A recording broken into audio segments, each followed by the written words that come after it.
L'épervière de mon île, les 7 marches de pierre. Il y a bien longtemps de cela, dans la région du bec d'Allier, là où la Loire et l'Allier s'unissent, vivait sur une île alors totalement inaccessible un jeune homme que les caprices de l'existence avaient placé là, seul au milieu de nulle part. Fort heureusement pour lui, sa prison était assez grande pour receler de quoi pouvoir à sa survie, d'autant qu'il était devenu expert dans l'art de trouver dans la rivière de quoi se nourrir. Bien plus tard, quand son histoire commença à être connue, on le surnomma le fils de Robin. Le garçon avait sans doute passé quelques années sans jamais trouver l'occasion de s'enfuir de ce piège auquel d'autres, pour de mystérieuses raisons, l'avaient condamné. Il était parfaitement impossible en cet endroit de regagner une rive. Le courant y était trop fort, l'eau profonde. Et Robin ne savait pas nager. Quand notre garçon atteignit l'âge de compter fleurettes, il se morfondait sans trop savoir pourquoi sur son petit bout de terre au milieu de l'eau, il n'y avait pas de jeune fille. Il ignorait tout de l'existence de la femme, ce qui n'empêchait nullement que ses nuits étaient agitées de rêves aux pulsions énigmatiques. Il lui fallait fuir au plus vite, courir le monde à la quête de ce qu'il ne connaissait pas. Le fils de Robin décida qu'il mettrait toute son énergie au franchissement de ce bras d'eau qui le séparait de l'autre monde. Il y avait un goulet plus étroit qui, selon lui, pouvait se traverser en effectuant quelques appuis sur des pierres au sommet plat, pourvu qu'elles soient assez épaisses. Il partit à la recherche de ces gros rochers qui lui serviraient de planche de salut. Il en trouva 6 conformes à ses désirs, les mener jusqu'à la rivière, les pousser dans l'eau pour les aligner parfaitement et les maintenir en bonne position ne fut pas une mince affaire. Le fils de Robin, pour isolé qu'il était, n'était pas pour autant dépourvu d'astuce.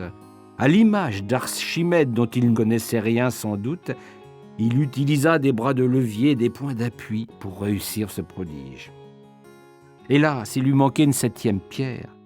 Il eut beau faire le tour de son domaine, fouiller dans tous les recoins, pas d'autres rochers, rien à se mettre sous la dent.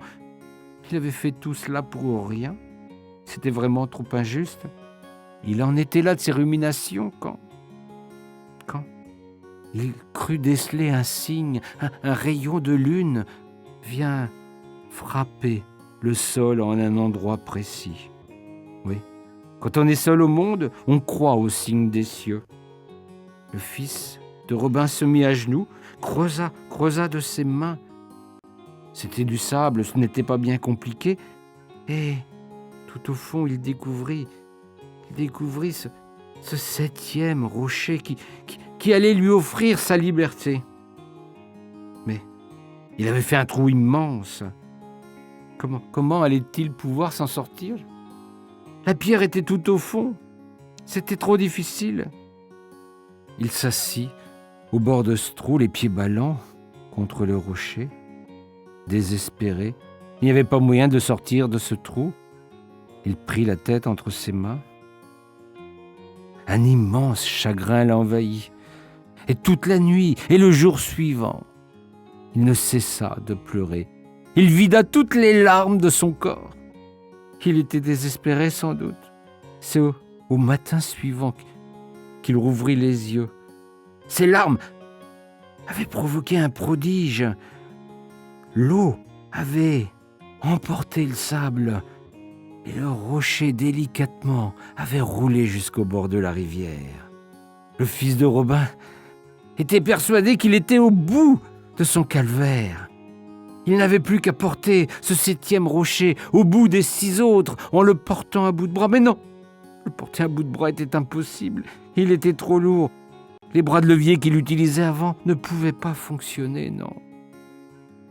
Cette fois-ci, il était vraiment au bout. Quand soudain, au pied du rocher, il vit une merveille, une petite fleur jaune, orangée, avec des toutes petites feuilles, des poils en dessous de ces feuilles. Non, jamais il avait vu ça auprès de sa rivière, et il la connaissait parfaitement, son île. Non, quel était ce prodige? Et il fit ce qu'on ne devrait jamais faire. Il arracha la fleur et la porta à sa bouche pour l'embrasser. Miracle! Une jeune fille, une fée, qui avait passé quelques milliers d'années cachée dans une graine, elle était devant lui. La fée lui dit: « Mon jeune ami, vous avez 3 vœux, et vous serez exaucé. » Le fils de Robin n'eut rien à dire. Il regardait la pierre et il regardait cette rivière. La fée, d'un signe, d'un geste, avait mis la 7e pierre. Oui, il pouvait être enfin libre, s'en sauver d'ici. Mais il avait une autre idée dans la tête. Il regardait cette magnifique demoiselle. Et la fée, qui avait passé quelques milliers d'années prisonnière d'une graine, accepta d'un simple sourire. Elle comprenait ce que désirait ce garçon. Ce qui se passa entre eux ne nous regarde pas. Mais le fils de Robin n'eut plus envie de s'enfuir de son île. Il était si bien avec sa fée.